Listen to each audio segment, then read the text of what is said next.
Vamos então ao nosso primeiro tópico. Após a nossa breve introdução, agora vamos estudar os versículos bíblicos, né? Marcos, capítulo 7, versículo 24 ao 30, desta feita, no nosso primeiro tópico, a necessidade que levou a mulher até Jesus.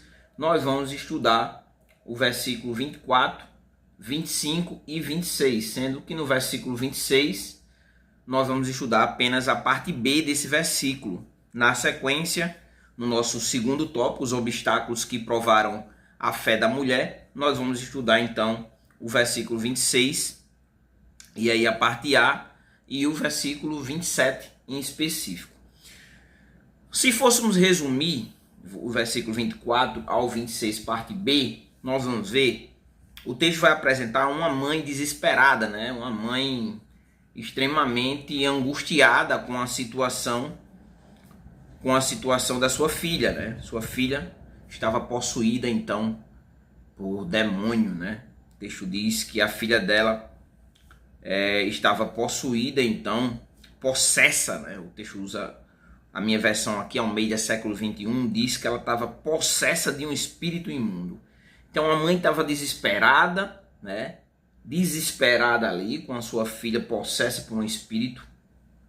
E aí, né, essa filha estando em perigo, conduziu essa mãe, então, levou essa mãe até Jesus. Vamos fazer então a leitura de uma forma progressiva. Lemos o versículo, fazemos a exposição do versículo.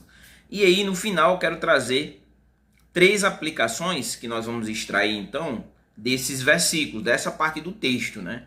E assim sucessivamente. No próximo tópico, os obstáculos que provaram a fé da mulher, nós vamos estudar o versículo 26 e 27. No terceiro tópico nós vamos estudar o versículo 28. E no último tópico nós vamos estudar os versículos 29 e 30. Então assim nós vamos fazendo, a cada final de bloco de versículos, nós fazemos vou trazer algumas aplicações para a sua vida e para a minha vida também, né? Primeiro para a minha vida e depois para a sua vida. Então vamos fazer a leitura do versículo 24, Marcos capítulo 7, verso 24, e em seguida vou fazer a exposição, vou abordar os detalhes do verso. O texto diz assim, versículo 24, Marcos capítulo 7, verso 24, diz assim: Jesus saiu dali e foi para as regiões de Tiro e Sidom. Entrou numa casa e não queria que ninguém soubesse disso, mas não pôde passar despercebido.